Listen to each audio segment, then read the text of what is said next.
Good evening students. आप लोग कैसे हैं? आज से अच्छे होंगे, पढ़ाई आप लोगों की अच्छी चली होगी। आप सब लोगों का एक बार फिर आपके अपने ऑनलाइन प्लेटफॉर्म प्रयाग एकेडमी में बहुत बहुत स्वागत है। चलिए, हम लोग 20 प्रश्नों की हिंदी में श्रृंखला कर रहे हैं टेस्ट सीरीज की। चलिए शुरुआत करते हैं उसकी फिर से, और 5 सेकंड आप लोगों को मिलेगा, उसमें तुरंत उत्तर देंगे।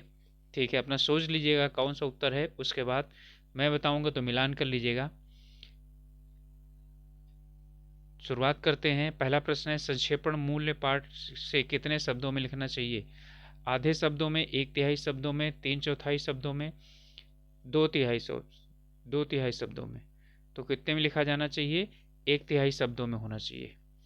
अगला है, व्यावसायिक पत्र के संदर्भ में सही कथन कौन सा है? ऐसे पत्रों में किसी विशिष्ट नियम या शब्दावली अथवा रूपरेखा की कोई आवश्यकता नहीं होती। बिल्कुल होती है। तो ये क्या चीज़ है? गलत है। ऐसे पत्रों में संबोधन महोदय, महाशय आदि शब्द द्वारा किया जाता है। बिल्कुल ये सही है। किसी कंपनी के मैनेजर से सामग्री या माल मंगवाने से संबंधित पत्राचार होता है। संभव है ऐसा है।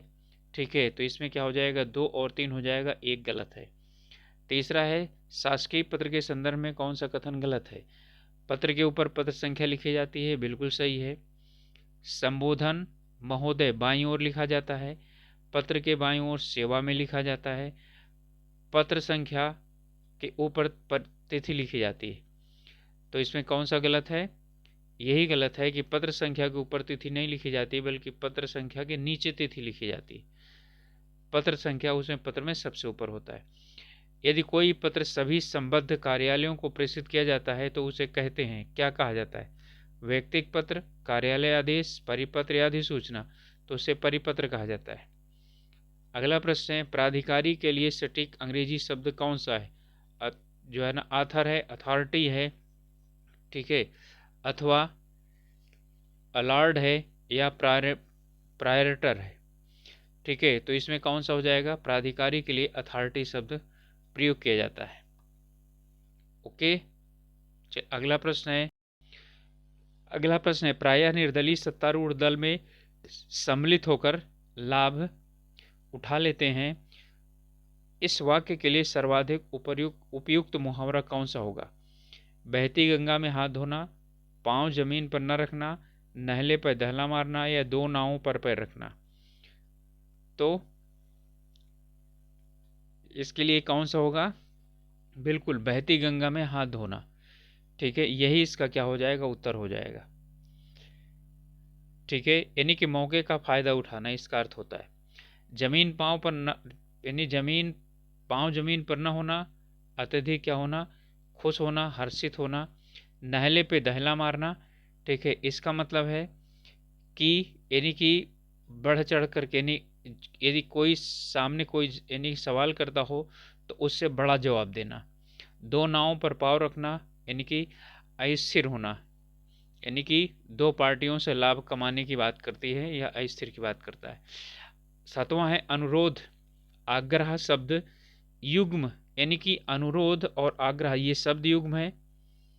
ठीक है, में अनुरोध का अर्थ होता है विनय पूर्वक याचना करना।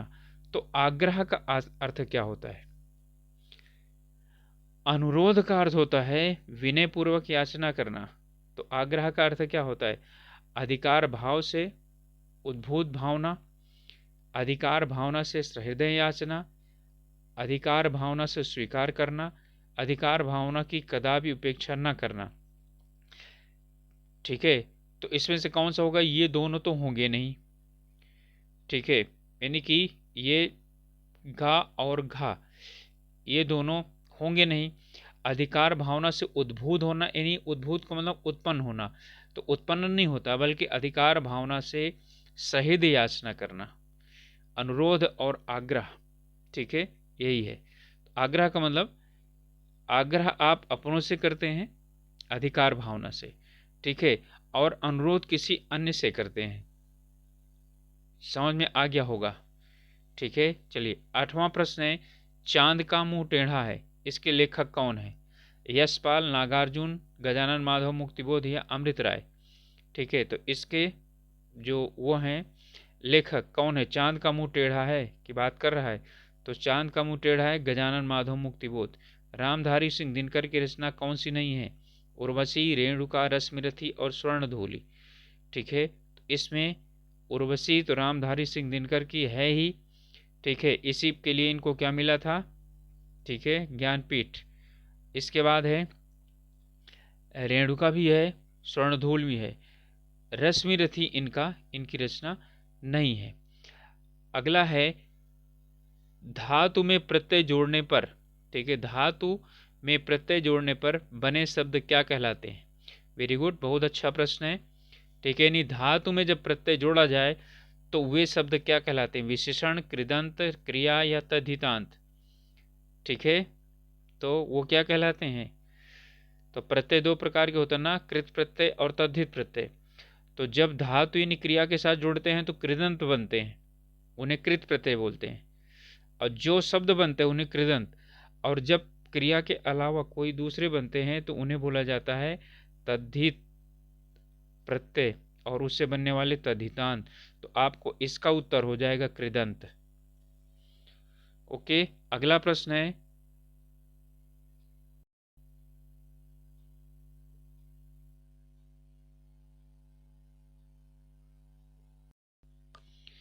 निम्नलिखित विकल्पों में से तद्भव शब्द कौन सा है? अगम, आश्रय, अवगुण, स्नेह। ठीक है, तद्भव की बात कर रहा है, तत्सम की बात नहीं कर रहा है। ठीक है, तो देखिए ये तो आपका हो ही नहीं सकता। ठीक है, क्योंकि ये स्रा से बना हुआ है। इसके बाद अवगुण गुण से बना है, स्नेह आधा सा आया है। ठीक है, और अगम। ठीक है, अगम और सुगम ये क्या है? यही आपका क्या है? तद्भव है। इसके बाद है हरियाली। हरियाली क्या है? जातिवाचक संज्ञा, समूहवाचक संज्ञा, भाववाचक संज्ञा या विशेषण। ठीक है, तो हरियाली क्या है? जातिवाचक या समूहवाचक, भाववाचक या विशेषण? तो क्या है? ये भाववाचक संज्ञा है। निम्नलिखित में से पुल्लिंग शब्द कौन सा है? बुढ़ापा, चढ़ता, घटना या दया। पुल्लिंग की बात कर रहा है। ठीक है, तो इससे पुल्लिंग कौन सा होगा? बुढ़ापा होगा। ठीक है, जड़ता, घटना और दया ये सब क्या है? दया आ गई, घटना घट गई। ठीक है, उसमें जड़ता पाई जाती है, ये सब स्त्रीलिंग है। इनमें से है कि कौन सा शब्द अव्यय नहीं है? आज, कल, इधर, किसे। ठीक है, तो किसे क्या है? ठीक है, किसे आपका ठीक है प्रश्नवाचक शब्द है। ठीक है, ये अव्यय नहीं है। ठीक है, तो इधर, कल और आज ये सब क्या है? अव्यय हैं। 15वां है रीतिवाचक क्रिया विशेषण कौन सा है? अत्यंत, आजकल, कदाचित, बाहर। रीति है, रीति बताना है। ठीक है, रीति का मतलब किस प्रकार से। ठीक है, तो इसमें कौन सा आएगा? अत्यंत आएगा, आजकल आएगा, कदाचित आएगा या बाहर आएगा। ठीक है, तो इसमें आएगा कदाचित। ठीक है, तो कदाचित जो है वो रीतिवाचक क्रिया विशेषण है। गुड़ा केस का संधि विच्छेद क्या है? ठीक है, गुड़ा और केस।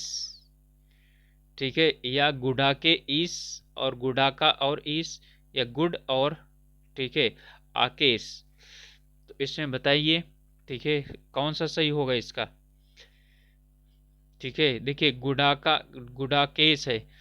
गुडा या तो क्या होता है? गुड और आकेश होता। ठीक है, तो गुड और आकेश का कोई मतलब है नहीं है, यहाँ पर दिया भी है लेकिन ये गलत है। और इसका मतलब है या तो यहाँ से टूटेगा या तो यहाँ से टूटेगा। तो अब ए बनेगा, तो ए बनेगा तो क्या हो जाएगा? ये वाला आएगा, गुडाका और ईस। ठीक है, गुडाका और ईस हो गया। अब अगला 17वां है निम्नलिखित में से लोकोक्ति कौन है? आसमान पर थूकना, उल्टा चोर कोतवाल को डांटे, गुलर का फूल होना, कोढ़ में खाज होना। ठीक है, इनमें से कौन सा है जो क्या है? लोकोक्ति है। तो इसमें लोकोक्ति आसमान पर थूकना, गुलर का फूल होना और होना होना होना, यानी ना ना ना आया है, उल्टा चोर कोतवाल को डांटे, यही क्या हो जाएगी, लोकोक्ति हो जाएगी। 18वां है निर्विवाद में समास है। निर्विवाद कर्मधारय है, अव्ययी भाव, तत्पुरुष, बहुब्री। ठीक है, तो ये निर और विवाद है, यानी कि बिना विवाद का। तो बिना विवाद का इसमें कौन सा हो जाएगा, कर्मधारय है या अव्ययी भाव, तत्पुरुष या बहुब्री, तो इसका हो जाएगा अव्ययी भाव। अगला है निम्नलिखित में से तत्पुरुष समास का उदाहरण कौन सा है। ठीक है, तो तत्पुरुष समास का उदाहरण कौन सा है, एक तरफा, धनंजय, आत्मनिर्भर, वक्तृण। तत्पुरुष, ठीक है, एक तरफा, धनंजय, आत्मनिर्भर और या वक्रतुंड। ठीक है, तो वक्रतुंड तो होगा नहीं। ठीक है, या कुछ लोग वक्रतुंड भी सोच सकते हैं, तो इसमें है आत्मनिर्भर, यानी कि आत्मा पर निर्भर। अगला प्रश्न है निम्नलिखित विकल्पों में से तत्सम शब्द, यानी कि छांट कर बताइए कि तत्सम शब्द कौन सा है। तो इसमें है नारियल, उपरोक्त, तुरंत, आलस्य। तत्सम शब्द, ठीक है, तो तत्सम शब्द इसमें से कौन सा हो जाएगा, नारियल है नहीं, उपरोक्त भी नहीं है, तुरंत भी नहीं है, आलस्य है। ठीक है, आलस्य क्या है इसका, ठीक है, आपका उत्तर होगा तत्सम शब्द। ओके, तो ये 20 प्रश्न थे, और फिर मिलते हैं अगले वीडियो में। तब तक के लिए आप लोग पढ़ाई अच्छी तरह से कीजिए। चैनल अभी तक आप लोगों ने सब्सक्राइब नहीं किया है तो प्लीज़ सब्सक्राइब कीजिए, और अपने ग्रुप्स में इसे यानी कि ग्रुप्स में अपने शेयर कीजिए, जिससे कि यदि कोई और भी लोग हैं वो हम लोगों के साथ मिल करके अपनी तैयारी करना चाहते हैं, चाहें तो हम लोगों के साथ मिल करके अपनी तैयारी कर सकते हैं। ओके, मिलते हैं अगले वीडियो में, तब तक के लिए ऑल द बेस्ट।